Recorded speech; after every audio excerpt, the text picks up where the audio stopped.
Welcome to another NFL Nexus Explainer. Today, we are diving straight into the fascinating situation unfolding down in Charlotte. We're looking at how the Carolina Panthers' highly praised 2026 draft class is injecting some incredibly fierce competition into a roster that is, honestly, quite the anomaly. Think about it. They won a division title last season, but they still finished with an 8-10 overall record. It's a weird spot to be in, right? You taste the playoffs, but you know deep down the foundation still has cracks. So we are looking at exactly how the new faces from this draft mean intense, high-stakes competition for established starting jobs. Now, really quickly before we jump completely into the X's and O's and the depth chart battles, make sure you subscribe to the channel, like this explainer, and comment down below on what you think about Carolina's recent roster moves. Also, you can help support the channel by purchasing our custom coloring books. They are absolutely perfect for children, grandchildren, and adults as well who are just looking to unplug and unwind. You can easily access them through the link in the description below, or simply scan the QR code on the screen. Okay, let's dive right into this massive roster reconstruction. Right now, with General Manager Dan Morgan and Head Coach Dave Canales at the helm, the front office is intentionally building a culture of intense, high-stakes competition. They genuinely believe they have this team on the rise. They're pushing incredibly hard for the franchise's first truly winning season since 2017. I mean, let that sink in. 2017 was a long time ago in NFL years. Progress is certainly being made, for sure, but it all starts with a foundational mindset that nobody's job is safe simply because they have veteran seniority. When GM Dan Morgan was talking about their new draft picks, he dropped this quote: "He's going to have the chance to compete." Now, that might sound like standard GM speak, but when you look at the moves they made, that single sentence is the exact literal philosophy driving this entire offseason. They aren't bringing these rookies in to hold clipboards. They are bringing them in to take people's jobs. So, here is our blueprint for today. Number 1, a culture of competition. Number 2, remaking the offensive line. Number 3, weapons for the offense. Number 4, defensive jobs on the line. And finally, number 5, the backfield outlook. Let's start right off with Section 1, a culture of competition. The 2026 draft class sparks high stakes. Moving into Section 2, remaking the offensive line, protecting the blind side and the middle. To truly understand the stakes of this draft class, you have to realize that the Panthers brought in 7 highly impactful rookies. That means established veterans, guys who have logged major meaningful minutes, are officially on notice. And we absolutely have to start right in the trenches. Look, this is where NFL games are won and lost, period. The Panthers knew they needed to retool their offensive line, particularly after suffering the blow of losing both Austin Corbett and Cade Mays in free agency. You can't just lose guys like that and not aggressively patch the holes. So the biggest, most glaring question up front is this: will first-round pick Monroe Freeling be ready for day one responsibilities protecting quarterback Bryce Young's blind side? Freeling was a first-round selection for a very specific reason. The guy is an absolute physical freak. He is already considered the most athletic option on the entire Carolina roster. When it comes to run blocking, he has the raw power, the bend, and the footwork to just open up massive lanes for the running backs. But there's always a but with rookies, right? The tiny detail holding him back right now is that he needs much more development as a pure pass blocker before he can be trusted with full-time duties protecting Young against elite, blazing fast NFL edge rushers. It's a massive leap from college to the pros in that specific area. Thankfully, the Panthers are incredibly well insulated here. They aren't forced into a desperate situation. Veteran Rasheed Walker, who was signed to a 1-year deal in free agency, acts as the perfect, experienced safety net. Walker was a very reliable starter for the Green Bay Packers over the last few years. We know the pedigree of offensive linemen coming out of Green Bay. They know how to block. So that means he can confidently man the left tackle position in 2026 right out of the gate. Meanwhile, Monroe Freeland can sit back a bit, absorb the playbook, and develop his pass-blocking skills without the immediate crushing pressure of being thrown to the wolves in Week 1. However, the true beauty of this manufactured competition is that if the rookie Freeland catches on incredibly quickly in training camp and everything just clicks, well, the Panthers can easily pivot. They can absolutely throw their elite athletic run blocker out there as the starter. They have options, which is a luxury they haven't always had. Now, a very similar battle is happening right in the middle of the line at the center position. Veteran Luke Fortner brings a highly valuable 44 career starts under his belts. Experience at center is huge because they are calling the protections and snapping the ball. But look a little closer at the details of his situation. He is only making $2.75 million on his current contract. In the landscape of the NFL, that relatively low financial commitment basically screams that his starting spot is not guaranteed at all. It's backup money. Because of that, he faces immediate, intense heat from fifth-round rookie Sam Hecht out of Kansas State. GM Dan Morgan specifically went out of his way to highlight Heck's initial quickness off the snap, noting he is excellent with his angles and uses his hands incredibly well to gain leverage.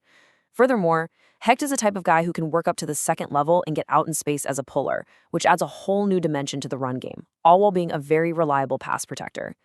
Given Fortner's super modest contract and Hecht's fantastic value and athletic traits, this isn't just a camp storyline. This is a legitimate, down-to-the-wire training camp battle for the starting center job. All right, let's move out wide to Section 3, Weapons for the Offense, the crowded wide receiver room. Following last year's absolute, undeniable home run draft selection, the perimeter game in Carolina is suddenly overflowing with talent. It is crowded in the best way possible. The Panthers have aggressively layered their playmakers, creating a situation where some highly drafted players from just a couple of years ago are really going to be feeling the heat. The top of the list, of course, is completely locked down. Tetairoa McMillan T-Mac immediately proved to be a surefire, unquestioned #1 option. I mean, let's just recap his rookie campaign. He totaled a massive 70 grabs for 1,014 yards and 7 touchdowns, rightfully earning the NFL Offensive Rookie of the Year honors. He is a superstar in the making. Behind him, you have Jalen Coker, capably manning the slot, doing the dirty work over the middle, along with John Mechie III, providing solid depth. But that exact depth chart configuration leaves 2024 first-round pick Xavier Legette in a very, very precarious position heading into the season. So the absolutely crucial point to understand here is this devastating number, 56.8%. Xavier Legette's job is in serious, genuine jeopardy right now. Coming out of the University of South Carolina as the final pick in the first round of the 2024 draft, the expectations were understandably sky high. You draft a guy in the first round, you expect him to be a foundational piece of your offense. But over 31 regular season appearances, which is almost 2 full seasons of football, Legette has secured only 860 total yards. But most concerning of all, by a wide margin, is that disappointing 56.8% catch rate. Think about how much that hurts a play caller. When your primary receiver, McMillan, is out there putting up over 1,000 yards and catching everything thrown his way, a 56% catch rate on the other side of the field simply won't cut it. It stalls drives. It kills momentum. There is already serious, loud discussion around the league about whether a team might look to take the former Gamecock off the Panthers' hands via a summertime trade, because the patience is wearing incredibly thin. And adding fuel to that fire, Legette now faces fierce, direct competition from the newest addition to the wide receiver room. General Manager Dan Morgan used a valuable third-round draft choice on the University of Tennessee big play artist Chris Brazzell II. Brazzell is exactly what this offense needs, an electrifying burner who knows how to use his size to his advantage. But crucially, he possesses the soft, reliable hands that Legette has frankly struggled to display on a consistent basis. Head coach Dave Canales is absolutely thrilled about this new dynamic. Canales stated that when safeties and cornerbacks know there is a real burner on the field, a guy who can take the top off the defense on any given play, it organically creates wide open space underneath for the entire offensive group. Brazzell has the exact physical tools to start right opposite of McMillan. And honestly, looking at the trajectory of these two players, it makes it highly likely that the rookie outsnaps and outperforms Legette this upcoming season. Now let's flip over to the other side of the ball for Section 4, defensive jobs on the line, seeking reliability and speed. The urgency to upgrade isn't limited to the offense by any stretch. Key defensive veterans are also fighting tooth and nail to keep their spots on the depth chart. The Panthers heavily utilized either a 2-man or 3-man defensive front in each of their 18 outings last year. That includes, of course, their absolutely heartbreaking home playoff loss to the Los Angeles Rams, a game that highlighted a lot of structural issues. Now, Derek Brown was an absolute rock, starting every single one of those contests and playing at an elite level. But right beside him, it was a revolving door of maddening inconsistency. Veteran Tershawn Wharton is firmly, unequivocally on the hot seat. Wharton took 10 starts last season, but the results were highly problematic. According to Pro Football Focus, Wharton ranked a horrific 115th among interior defenders. 115th. Let that number marinate. His overall grade was dragged down heavily because his play against the run was, frankly, abysmal. With Ashawn Robinson having been released and eventually signing with the rival Tampa Bay Buccaneers, the Panthers desperately needed a reliable, long-term solution up front, and Wharton simply hasn't proven to be it. So to fix this glaring, gaping hole in the middle of their run defense, Dan Morgan got aggressive. He actively traded up in the second round to secure the services of Texas Tech's Lee Hunter. Let's look at the tail of the tape here because it is telling. You have Wharton, the struggling veteran run defender, going up against a true, literal behemoth. Lee Hunter is a massive 6'3.5" 318-pound plugger. You don't make an active decision to trade up on day 2 of the NFL draft for a player of this exact specific physical profile unless you plan on using him immediately. It's a glaring, flashing neon signal from the front office that Wharton's early down snaps are likely coming to an abrupt end. Expect to see Hunter out there eating up blocks, occupying double teams, and clogging up space on running downs from the moment the season begins. Moving back into the secondary, we have another really fascinating dynamic brewing. Veteran safety Nick Scott re-signed this offseason. And look, if you just glance at the box score, his 109 defensive tackles look really solid on the surface. But in the NFL, you have to look deeper at the actual playmaking metrics. A lot of times, a safety getting high tackle numbers just means the ball is consistently getting to the third level of the defense. Over 18 total outings, Scott logged only 1 single interception and was credited with just 3 passes defensed. That is a striking lack of ball production. Carolina desperately needs more raw speed and playmaking ability on the back end, especially since their other safety, Trayvon Moehrig, is primarily a traditional box safety who excels down near the line of scrimmage in run defense. Enter the versatile 5th-round rookie out of Penn State, Zakee Wheatley. He brings the exact rangy speed the Panthers are lacking in the deep third of the field. While the veteran Nick Scott is likely to begin the season in the starting lineup simply due to his knowledge of the system, the writing is heavily on the wall here. Do not be surprised for a second when Scott gives way to the dynamic rookie as the season progresses and Wheatley gets his feet under him. Finally, let's shift gears and analyze Section 5, the backfield outlook, finding confidence in the current stable. Now, when analyzing a team's draft class, sometimes the most profound answers are found not in the players a team actually selects, but in the positions they completely, totally ignore. And that brings us to this incredibly telling fact. There were absolutely 0 running backs selected by Carolina in the 2026 draft, not a single one in any round. This is huge because after letting Rico Dowdle walk in free agency, many analysts assumed they would draft a replacement.